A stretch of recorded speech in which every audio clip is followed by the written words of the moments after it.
Bismillahirrahmanirrahim. Assalamualaikum warahmatullahi wabarakatuh.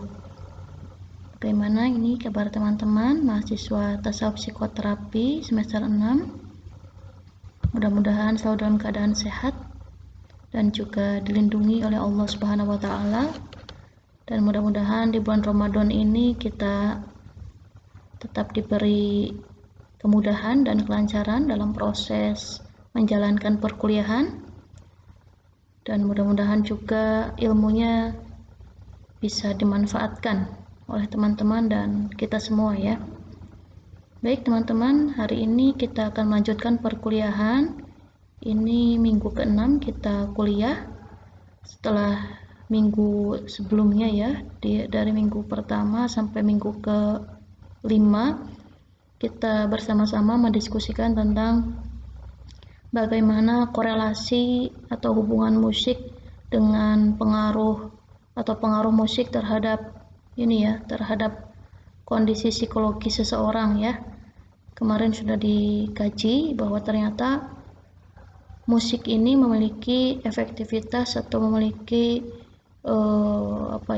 manfaat untuk memberikan kedamaian, ketenangan dan ketentraman bagi psikologi seseorang, dan juga membantu bagi anak ABK ya. Anak ABK atau anak berkebutuhan khusus itu juga bisa membantu dalam hal apa? Dalam hal dia bisa berkembang aspek motoriknya atau sensoriknya, bahkan kekognisinya ya. Kemarin kita sudah diskusi itu.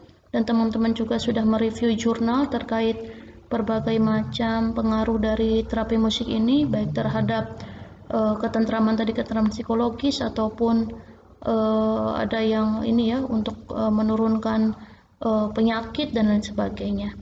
Oke, hari ini kita akan meninjau bagaimana musik ini dalam perspektif tasawuf atau dalam perspektif Islam ya. Ini saya ambil materinya dari jurnal yang ditulis oleh Abdul Hadi WM.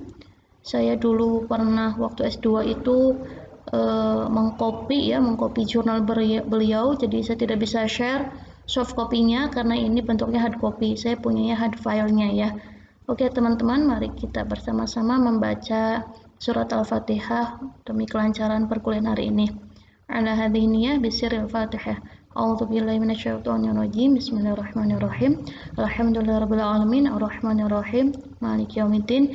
Iyyaka na'budu wa iyyaka nasta'in. Ihdinas siratal mustaqim. Siratal ladzina an'amta 'alaihim ghairil maghdubi 'alaihim waladdallin. Amin.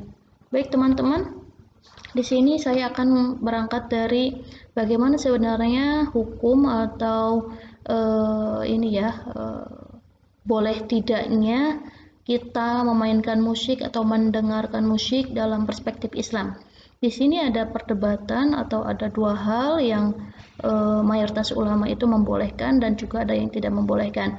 Yang pertama itu ada ulama yang tidak membolehkan musik, ada juga ulama yang membolehkan tentang musik. Nah, kita nanti akan urai satu-satu kenapa dibolehkan dan kenapa tidak dibolehkan, dan bagaimana tasawuf ini memandang tentang musik ya. Kalau ini kan dari segi syar'i atau dari segi hukum ini ada boleh dan tidak boleh, tapi bagaimana nanti kalau tasawuf meninjau tentang hukum dari musik ini sendiri. Baik, selanjutnya sejarah musik dulu. Ini teman-teman kita akan memahami bagaimana sih sebenarnya musik dalam perspektif Islam, sehingga kita bisa menganalisis bagaimana boleh atau tidaknya musik.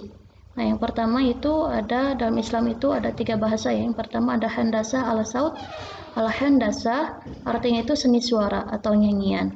Nah, handasah adalah seni yang dipandang sebagai pernyataan estetik yang bersumber dari tradisi Islam, yang kaidah dan pelaksanaannya bersumber dalam estetika Al-Quran atau seruan Al-Quran. Yang termasuk dalam handasah yaitu bacaan ayat suci Al-Quran, doa dalam sholat, seruan azan, takbir, tahmid, zikir, wirid, tahlil, dan tilawah atau kiroah. Pembacaan ayat suci Al-Quran yang dilakukan dengan sangat indah dan merdu. Jadi yang dimaksud dengan handasah itu adalah segala sesuatu ya, seni estetik, seni musik ya, yang sumbernya itu dari Al-Quran. Dan memang seni musik itu mengajak kepada katakanlah mengajak pada pendengarnya untuk bisa menegakkan ajaran Islam seperti itu. Nah di sini makanya contohnya seperti tilawah atau qiraah itu termasuk seni musik ya teman-teman ya, seni suara ya, seni suara atau nyanyian. Ya apa namanya dalam perspektif ini ya handasa al-saut atau handasa itu bahwa qiraah itu termasuk ke dalam seni suara. Jadi ini dibolehkan ya. Secara estetik pola nada tersebut berasal dari Al-Qur'an. Nah ini ya. Dan tujuannya dari nada tersebut yaitu untuk menghidupkan suasana keagamaan dalam Islam. Jadi ketika kita mendengarkan musik-musik yang memang katakanlah ini sifatnya religi ya, yang sifatnya datang dari agama Islam, itu ketika kita berubah ke arah yang positif, nah ini namanya disebut al-handasa atau handasa al-saut itu ya. Jadi yang dimaksud handasa adalah segala bunyi yang sumbernya dari Al-Quran atau puji-pujian ya, kalau teman-teman pernah mungkin ada yang pernah ikut sholawatan, ada yang pernah ikut berjanji itu ya, itu kan ada puji-pujian kita kepada Nabi ya, yang tujuannya itu agar seseorang ingat terus pada Allah dan Rasulnya. Nah di sini lagu-lagu handasa ini ya terus berkembang bahkan sampai ke lagu-lagu Islami atau nasyid ya, kita kenal sekarang nasyid ya, yang bisa kita dengarkan dan itu memberikan efek positif bagi pendengarnya. Dalam tasawuf, handasa atau lagu Islami ini tertuang dalam bentuk sama, yaitu konser kerohanian sufi yang dilengkapi orkestra, pembacaan puisi, dan gerak tari yang berputar. Jadi yang termasuk dalam handasah ini juga ya, kalau dalam tasawuf itu yang termasuk handasah itu ya tadi ada pertunjukan sama namanya ya. Sama itu pertunjukan orkestra kerohanian seni musik yang tujuannya itu supaya seseorang ingat pada Allah gitu. Ya itu dilengkapi biasanya ada pembacaan puisi yang ini dari Rumi ya biasanya. Terus juga ada gerak tari yang berputar seperti itu ya. Ini menarik teman-teman, di sini ada kakak kelasnya yang sedang meneliti tentang bagaimana implementasi tari sufi ya terhadap ketenangan batin. Ini penulisnya itu masih melanjutkan tulisannya. Ini menurut saya menarik ya karena ternyata aspek tasawuf itu sangat luas ya, sehingga kajiannya itu bisa memang di lapangan tuh banyak yang perlu kita kaji juga, termasuk ini bagaimana seni musik itu juga bisa dijadikan lahan penelitian teman-teman seperti itu ya. Nah yang kedua selain tadi al-handasa al-saut atau handasa, yang kedua itu al-musiko. Al-musiko itu diartikan sebagai segala jenis musik yang sifatnya itu hiburan atau entertainment, hiburan ya. Yang diartikan juga musik itu bisa menjadi pelipur lara. Misalnya ada jenis musik instrumental, Mozart, Gitaro, yang dulu kita pernah belajar itu ya, teman-teman sudah katakanlah sudah review tentang instrumen ya, seni jenis musik instrumental itu ya. Yang dipahami bisa menjadi penenang bagi seseorang yang sedang stres gitu ya. Jadi yang musiko itu intinya musik, segala jenis musik yang bisa membuat hati kita tenang, jadi pelipur lara ya. Jadi nggak mesti harus dari Al-Quran, tadi nggak mesti harus dari Al-Quran atau nggak mesti harus dari katakan sholawat-sholawat, tapi ini bisa yang hanya instrumentalnya aja, musik instrumental gitu ya teman-teman. Yang terakhir itu al-ghina. Al-ghina yaitu lagu atau nyanyian hiburan yang mengandung unsur pendidikan dan tidak mendorong pendengarnya untuk melalaikan kewajiban agama. Jadi sebenarnya di sini tuh al-ghina itu kan ini ya teman-teman, nyanyian hiburan. Jadi hiburan itu ya ini memang di sini ada penekanan itu yang kalau bisa mengandung pendidikan. Misal lagu-lagu yang bisa membangkitkan kita, membuat kita jadi berpikir, oh ya ternyata Indonesia tuh misal kaya ya, oh misal di negara kita tuh seperti ini ya. Itu kan banyak ya teman-teman ya lagu-lagu yang bernuansa pendidikan. Ada juga yang sebenarnya hanya sifatnya tuh hiburan aja. Itu sebenarnya boleh teman-teman. Asal catatannya ya, asal tidak mendorong pendengarnya untuk melakukan kewajiban agama. Seperti itu ya teman-teman. Misal teman-teman mendengarkan lagu-lagu yang katakanlah dangdut gitu ya, dangdut, lagu-lagu yang diciptakan Rhoma Irama gitu kan, dangdut itu kan jenis musiknya atau genre lagu itu kan dangdut. Itu selama tidak melalaikan agama itu boleh. Contohnya nyanyian penyemangat yang membuat bahagia, tenang dan damai gitu ya. Itu lagu-lagu yang berbahasa Inggris juga sebenarnya boleh teman-teman, itu kan hiburan buat kita ya, asal tidak melalaikan kewajiban kita terhadap agama. Waktunya sholat ya sholat, dan seterusnya lah ya, dan meningkatkan kualitas lirik ke arah yang lebih baik ini ya. Jadi kita harus pintar-pintar memilih jenis musiknya. Nah, kata para ulama, jadi dari ketiga tadi jenis musik itu yang handasa ala saud atau handasa dan al musiko atau al gina itu diperbolehkan dalam syariat Islam. Nah, yang tidak diperbolehkan itu adalah jenis musik yang justru membuat seseorang itu malah jadi bisa berperilaku negatif ya, atau merangsang hawa nafsunya ya, atau musik-musik yang diiringi dengan tarian erotis itu kan ada juga ya teman-teman ya. Lagu-lagu dangdut juga ada yang dengan tarian-tarian yang erotis, nah itu yang tidak boleh seperti itu. Dan juga musik-musik yang memiliki syair vulgar ya, ini syair-syair yang ada hal-hal yang tidak, katakanlah tidak pantas untuk didengarkan karena itu bisa memancing hawa nafsu seseorang itu. Jadi itu yang tidak bolehnya. Jadi kita harus bijak mana nih jenis musik mana yang bisa diterapkan atau dijadikan terapi untuk seseorang. Tapi karena ini teman-teman sedang belajar di TP ya, yang paling tepat itu memang yang pertama itu ya tadi al-handasah atau handasah al-saut itu. Jadi musik-musik yang katakanlah itu berasal dari agama, yang sumbernya itu dari Al-Quran maupun sunnahnya gitu. Itu yang bisa katakanlah bisa dijadikan obat atau pelipur lara ya teman-teman ya. Lagu-lagu religi ya itu juga termasuk handasa, itu kan tadi perkembangannya sampai nasyid ya, itu handasa itu ada Tombo Ati, nah itu kan lagu yang dinyanyikan Opik ya, yang Opik itu kan itu juga sebenarnya sudah disampaikan ya oleh siapa, oleh Sayyidina Ali kan, obat hati itu ada 5 perkara kan gitu. Itu kan nyanyian-nyanyian yang justru membuat kita tuh ingat pada agama, mengajak kita untuk lebih dekat dengan Tuhan dan lain sebagainya, itu diperbolehkan. Nah jenis musik yang pertama inilah yang dalam perspektif tasawuf itu yang dianjurkan atau yang di apa ya, yang dipandang bisa meningkatkan spiritualitas seseorang seperti itu ya. Oke, next. Sekarang kita masuk ke pandangan tokoh. Ini menurut Said Hossein Nasr, ini salah satu cendekiawan muslim kontemporer ya beliau ya. Ini beliau juga aktif sekali menulis buku-buku tasawuf ya. Yang buku terbagusnya tuh yang sedang saya baca tuh ada Tasawuf Dulu dan Sekarang. Itu bukunya luar biasa ya, tipis ya. Tipis, bukunya tipis, kecil tapi isinya tuh berbobot ya. Satu halaman itu bisa dibaca bolak-balik itu 3 kali sampai 4 kali ya, sampai benar-benar oh ini apa ya maksudnya gitu, karena saking saking semua setiap kalimat itu berbobot ya teman-teman ya, jadi kita yang sebagai orang awam harus bolak-balik bacanya. Oke, itu sekilas saja tentang Syed Hossein Nasr. Nah, bagaimana sih sekarang pandangan Syed Hossein Nasr tentang musik?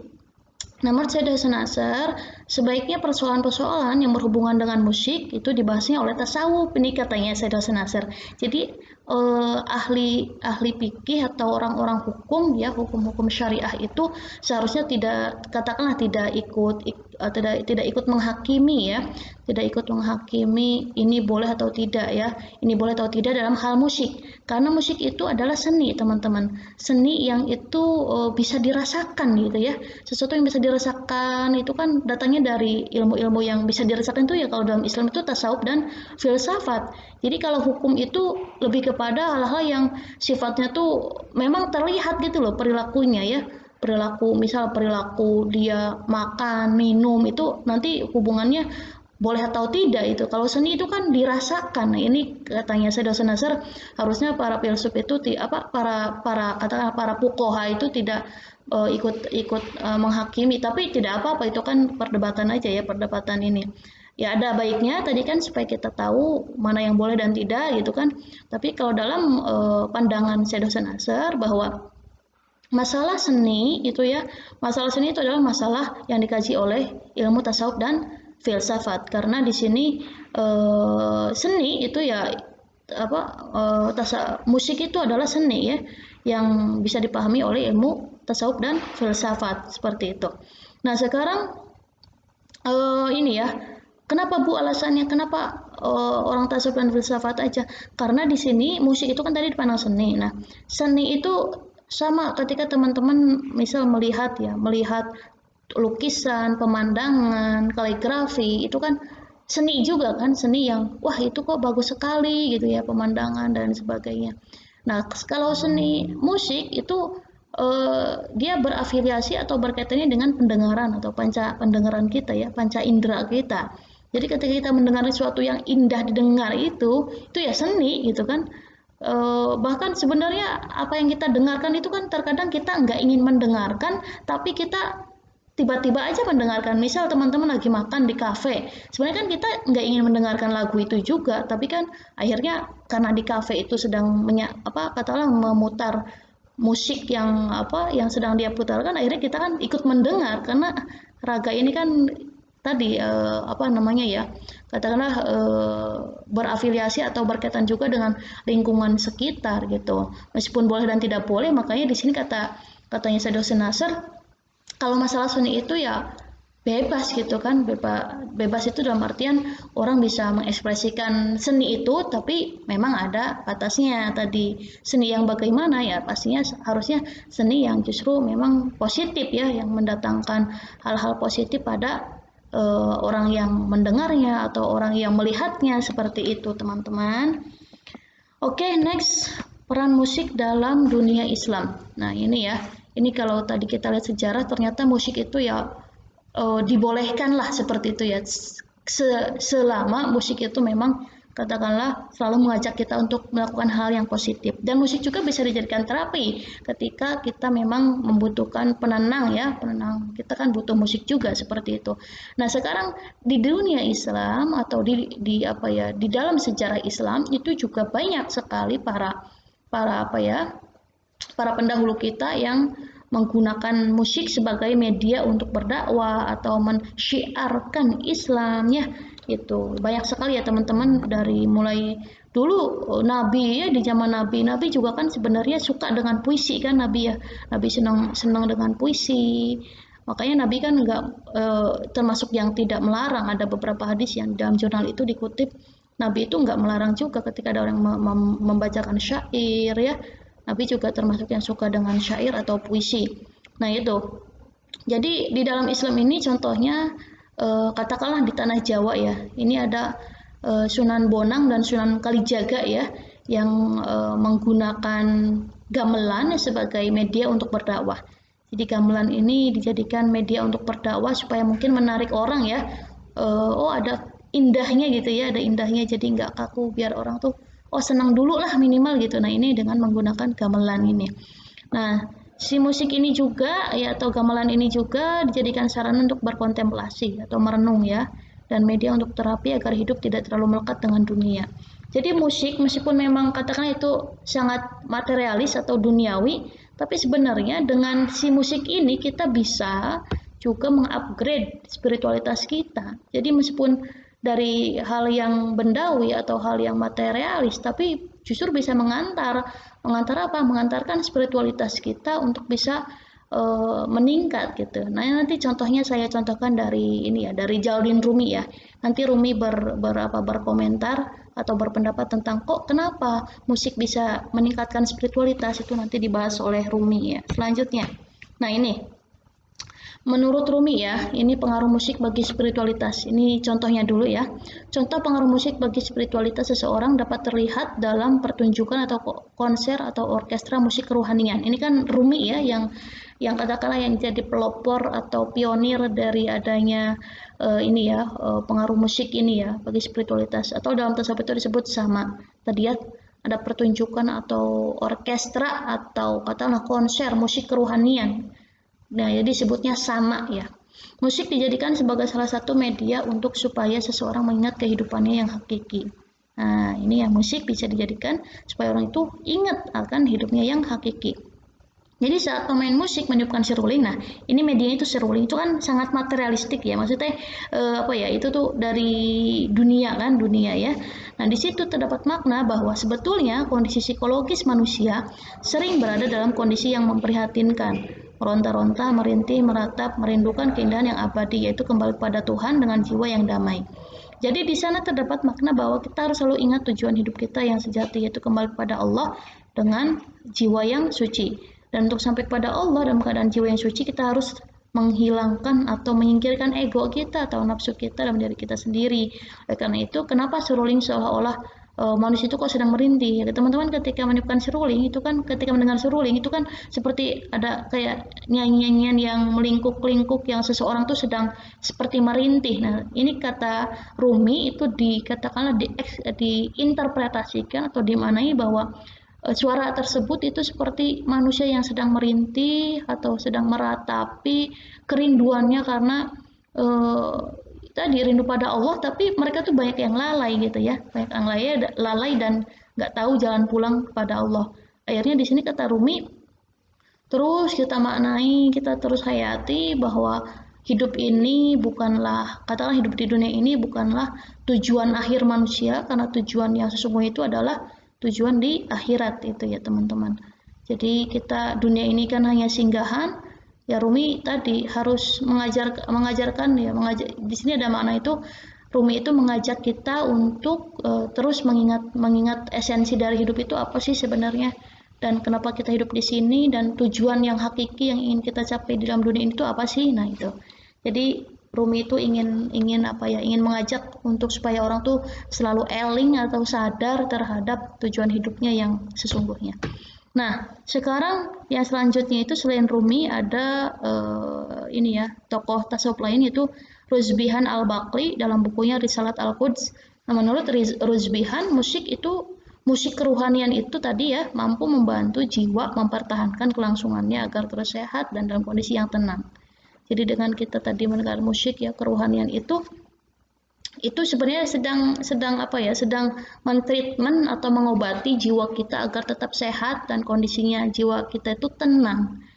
Teman-teman kalau sedang membaca Al-Quran atau mendengarkan orang yang sedang membaca Al-Quran, itu ketika teman-teman apa namanya mendengarkan orang yang lagunya katakanlah dia membawakan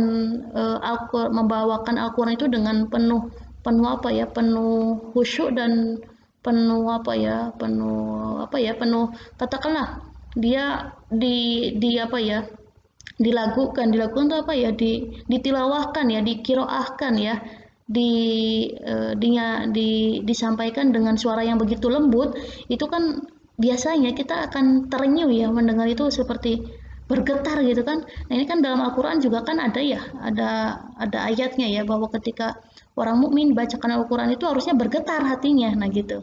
Dan kalau kita mendengarkan azan, namanya azan juga kan termasuk yang handasa tadi ya, ketika mendengarkan azan yang suaranya begitu lembut itu kan kita wah ini juga ya maksudnya katakanlah tersentuh juga seperti itu. Nah disinilah kata Ruzbian, sesungguhnya musik-musik yang tadi yang rohani itu, yang musik-musik katakanlah musik-musik handasa atau musik kerohanian itu bisa menjaga kondisi jiwa kita agar tetap tenang. Musik juga bisa berperan untuk menenteramkan pikiran, membebaskannya dari beban dunia dan memberi hiburan. Tadi ya, manusia juga kan memang kita sebagai manusia memang tidak menutup kemungkinan ya kita membutuhkan hiburan dan sebagainya. Hiburannya nggak usah yang aneh-aneh lah. Kan banyak yang aneh-aneh juga kan hiburan tuh ya. Nah kita hiburannya tuh cukup dengan ya minimal dengerin musik atau kita nonton televisi gitu ya, itu yang tapi jangan apa namanya tadi, jangan melalaikan agama. Yang nggak boleh itu sampai melalaikan agama, misal nonton televisi atau nonton ini, kalau yang suka nonton drakor itu sampai bermalam-malam. Nah itu kalau bisa jangan sampai berlarut-larut gitu ya teman-teman ya.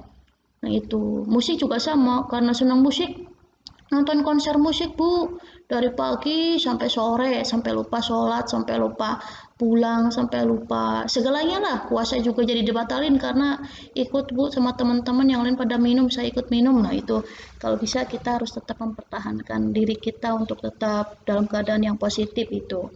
Jadi musik itu harusnya bisa menenteramkan, membebaskan dari beban dunia dan memberi hiburan yang positif pastinya. Musik akan memberi dampak yang positif juga ya. Tadi tergantung pada orang yang menerima keindahan musik itu. Bagi sebagian orang mungkin tidak berpengaruh dan bagi sebagian yang lain berpengaruh untuk meningkatkan spiritualitasnya. Dan hal ini bergantung pada kesempurnaan dan ketidaksempurnaan jiwa masing-masing orang. Jadi misal stimulus rangsangan musiknya sama, misal orang didengarkan Al-Quran, ada orang yang terenyuh atau tersentuh hatinya, tapi ada juga yang tidak. Nah ini juga nih ada contohnya ya, contohnya itu ketika azan subuh berkumandang, ada orang yang mungkin tergugah batinnya atau spiritualnya, tapi juga ada yang yang tidak tergugah. Yang bagi orang yang tergugah batinnya biasanya tuh akan langsung bangun terus sholat gitu ya. Tapi kalau nggak tergugah, ya udahlah nggak apa-apa, saya tidur lagi, tidur sampai lupa sholatnya, seperti itu teman-teman ya. Oke, next.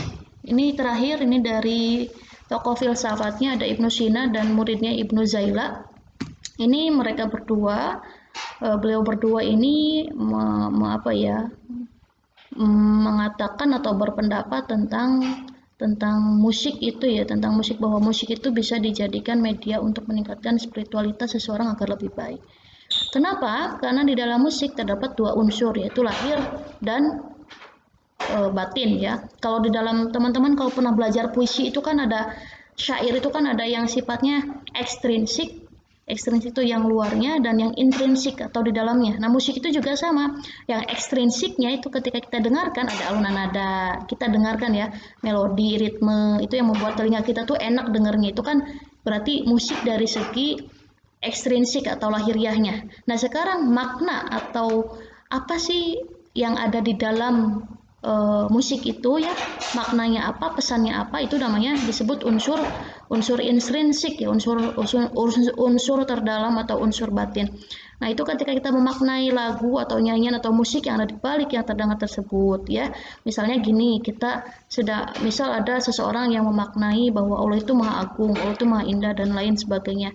Itu membuat batin seseorang menjadi lebih tenang, tentram, dan juga bahagia ketika memaknai setiap syair yang didengarkannya. Jadi ketika kita mendengarkan lagu-lagu bahwa oh ya ini lagunya gini, syairnya gini, tetapi di balik itu makna apa yang terkandung? Bisa nggak kita memaknai lagu itu dan akhirnya membuat kita damai, tenang, dan akhirnya kita memiliki spiritualitas yang bagus seperti itu. Oke, terakhir ini kesimpulannya. Jadi satu, musik itu diperbolehkan oleh Islam untuk didengarkan dan dikembangkan dan dijadikan media untuk terapi, karena di dalam musik terdapat seni yang mampu membuat seseorang menjadi lebih baik. Jadi Islam itu membolehkan ya teman-teman. Yang kedua, musik tidak diperbolehkan jika musik tersebut mengandung unsur yang tidak baik, misal membuat seseorang menjadi lalai, lupa pada agama, dan juga tadi membuat justru kita berperilaku negatif, itu tidak boleh.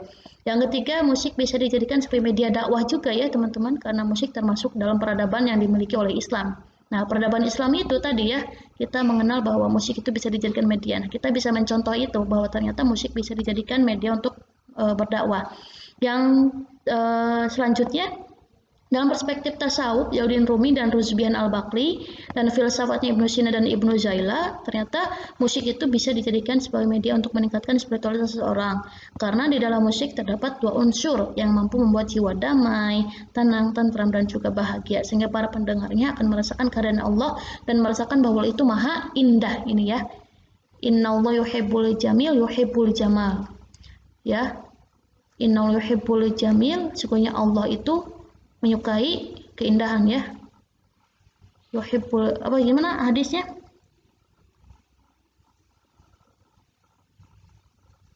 Ya, hadisnya gini, intinya Allah itu maha indah dan menyukai keindahan ya.